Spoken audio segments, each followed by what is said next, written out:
Welcome back, and in today's video we're going to improve your chess opening play by looking at two different games, one between two 900 ELO rated players and the second game between two 1900 ELO rated players. And what we're going to essentially be doing in these two games is looking at the first 10 moves by each side, and we're going to judge each move or assess each move based on 4 criteria. And these are the 4 main principles of chess openings. And I'll list them out in a second, but essentially what we're trying to do is highlight to you where 900 ELO players make mistakes, where 1900 players don't make mistakes, or maybe they make fewer mistakes. And hopefully you can walk away from this video and start applying these principles to your games and improve your chess openings and chess games in general. So the 4 principles we're going to be looking at are: number 1, control the center; number 2, get your pieces out; number 3, get your king castled or to safety as quickly as you can; and number 4, try not to move the same piece twice. So let's start with the 900 ELO rated game. And just quickly, just to introduce myself if we haven't met, my name is Philip. I'm a 2100 FIDE rated player from New Zealand, or 2300, 2250 on chess.com, and I make these videos to help you improve your chess. So let's get into it. So first game, two 900 ELO players, e4, d5, and d4 was played. So good so far, controlling the center. However, this is a gambit opening. It's called the Black Ma Gambit. Essentially, white. It's not the best for white because white gives up one of those key center pawns. White's idea is essentially to play knight to c3, which is what was played, and we're threatening to take the pawn. And after knight f6, f3 takes. White's essentially saying, I've given up the f pawn, but I'm going to use that for my rook as an open file to attack black down the line. However, what did black play? So white played a good move, threatening to win back the pawn and essentially, just control the center a little bit better and get a piece out. So black has 2 key moves in this position: knight to f6 or bishop to f5. And both moves protect this pawn and get a piece out. So we should expect black to play one of those moves. However, black played bishop to d7. Now, what I'm going to try to do is I'm going to try avoid going into too many tactical variations, because you'll see at the 900 ELO level, a lot of players will just give pawns and pieces without realizing. So we're going to try to overlook those and focus really on the principles, but sometimes we have to go into the tactics because if you're going to give your queen, that's a significant thing, or a rook, hint, hint, might happen in this game. We'll see, I don't know. Bishop to d7 was played.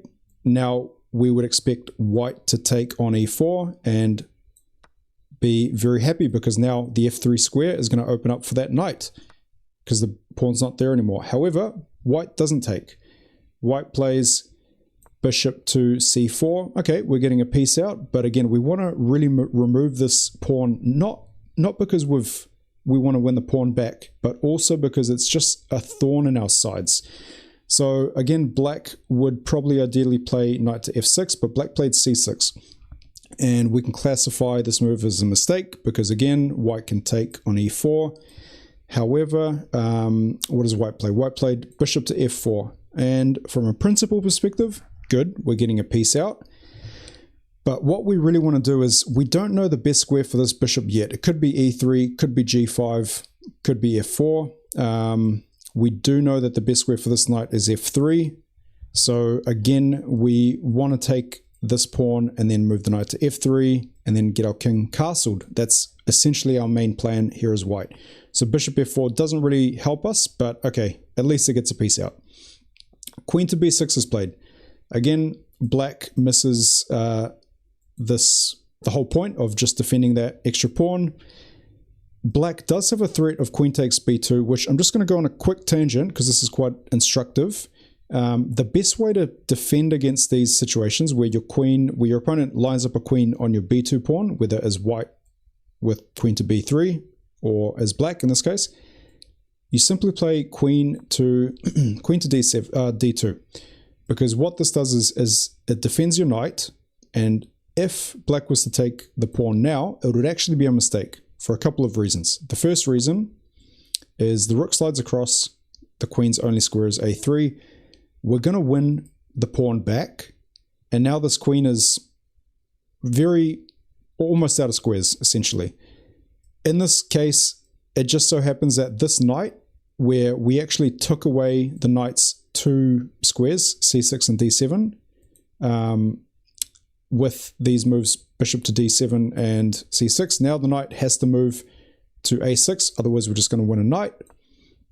And here white can win the queen with knight to b1, the queen's only square is a4, the bishop will drop back, and the queen has run out of squares. The best square is b5, and black has lost the queen. So just a little side note, if your opponents ever play something like queen to b6 or queen to b3 against you, look for these types of tactics in mind. You can sort of let your opponent take that pawn. It's what's called a poisoned b2 pawn. It's quite common. Okay, so white has played bishop to f4, black has played queen to b6. How does white continue? Obviously, it should be queen to d2, or maybe we want to take the opportunity to take the pawn. White decides to move the bishop 2 moves in a row. So again, not good from a principle perspective. We're moving the same piece twice. We're not taking this pawn, and we're missing the tactical things in the position. What does black play? Black actually plays a good move. Finally, bishop to f5. Now we're opening up this square for the knight, and we are defending our e4 pawn. So here, white sort of has to accept that it's going to be very hard to win this pawn back, and white should really continue with something like knight g to e2, followed by castling, and then playing around that e pawn. But instead,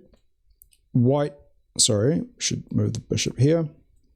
White plays queen to h5 on move 7, so we're nearly up to move 10, but queen to h5, which looks kind of tempting because we're threatening the f7 square, and we've got a double attack on this bishop, but it's very easy for black to defend it, either with e6 or g6, as was played in the game. And white played queen to g5, which is just a mistake. The queen had to come to d1. This is more a tactical thing I was talking about, because now black has queen to b2, and again, we want that queen on d2. Now we're going to lose either the knight or the rook. So let's just say if we don't move the rook, we're going to lose the rook. If we move the rook, we're going to lose the knight and then the bishop. So black is just winning a lot of material. Black misses that move, and instead plays knight to f6, which is an awesome move 5 moves ago. But at least from a principle perspective, we're getting a piece out, and we're getting one step closer to getting the rest of our pieces out. Okay, so white should hopefully now defend against this threat on b2, and white misses it. White plays d5 as a tempting discovered attack on the queen. Black also misses the chance again to take on b2. So it's very hard to really judge this move c5. White plays an excellent move, castling queenside, so that protects the pawn, gets the king to safety, and gets the rook out onto this juicy d file where it's very active. And black played knight b to d7. So this is 10 moves for each side, and you can kind of see there's some very easy principle-based wins that if we were to say, hey, 900 player A and 900 player B, if you just keep these things in mind, you will increase your opening play strength. So maybe you might play the opening like a 1200, and over time your rating will increase from 900 to 1000 or 1100, and you just are a better player of the opening. So let's take a look in comparison at how two 1900 players played the opening. So here we've got e4, c5, the Sicilian defense, knight c3, and I think we'll go through this a little bit quicker than the first game because there's fewer tactics. We're getting we're controlling the center for both sides, and we're getting a piece out, knight to c6. g3, e5 was played, controlling the center, opening squares for this bishop to come out. Bishop g2, getting a piece out, knight f6, getting a piece out and controlling the center, great square for the knight. d3, solidifying the center, again, awesome. h6, and now you could say this looks like a wasted move, but what black is essentially trying to prevent is, let's say black played something random like rook to b8. White is at some point going to play bishop to g5, and the point isn't to pin the knight to the queen, but it's essentially white has the option to trade that knight, and now that the knight is no longer on f6, white has a nice outpost for his knight on d5. Not instantly, again, because we don't want to move the same piece twice, but after, as the game continues, knight g e2, etc., white's just going to plonk a knight there at some point down the future, and it's just a very nice square for the knight. So black is essentially playing h6 to prevent that. So controlling the center indirectly by not allowing white to get rid of that f6 knight. What did white play from here? Knight g to e2, essentially saying I want to play the move, I want to play the move f4 after I castle and just attack on the king side, either with taking on e5 or pushing with f5, and I'm getting a piece out. So again, two good moves for white, knight f3 or knight g e2. Nice work. Bishop e7, getting a piece out. Move 7, castle, castle, and just instantly after 7 moves, both sides have got most of their pieces out. They've controlled the center and they've castled their kings, and neither side has moved the same piece twice. Sometimes you can't avoid it, but in these cases, what an absolute waste of time it would be to play something like queen to c7, then queen to a5, and then queen to b6. Just more beginner players tend to shuffle pieces around aimlessly. In this case, you can see every move has meaning behind it.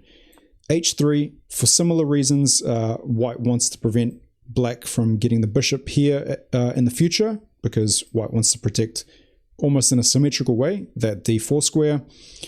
And after a6, bishop e3, b5, move 10, queen to d2, and knight to d4. We can stop here and we can take stock. So both sides have essentially got pretty much most of their pieces out. It's just black just needs to get that piece out. They've controlled the center, they've got their kings to safety, and they've avoided moving the same piece twice, aside from this final move by black. So black, you could say, maybe should have played something like d6. It's a bit more flexible because now you can start thinking about where you want to move the bishop, because you're going to have to play d6 eventually, but you can sort of argue, yeah, maybe knight to d4 was a wasted move, but you're going to move the knight there anyway. So it's sort of like 50-50. Do you want to play d6 first or knight d4? Either way, both sides played the opening much more fluidly and much more principle based. So just something to keep in mind as you are on your chess improvement journey. You want to keep those 4 principles in mind. I'll just repeat them one more time. Control the center, get your pieces out, get your king to safety and castled, and try not to move the same piece twice. And that'll go a long way to helping you improve your chess play and win more games. Last but not least, I should just say, after nearly 100 videos on the channel, I've decided to make a website. So there's a link in the bio. If you've come this far in the video, hope that maybe you can check it out, and it'll be interesting to hear your feedback. If you like it, if you don't, if it works, if it doesn't work, let me know, drop me a note. Otherwise, there'll be a couple of videos that pop up on the screen. Click one of them and continue your chess improvement with another series of videos. So hopefully you enjoyed this one. Peace out and see you in the next one.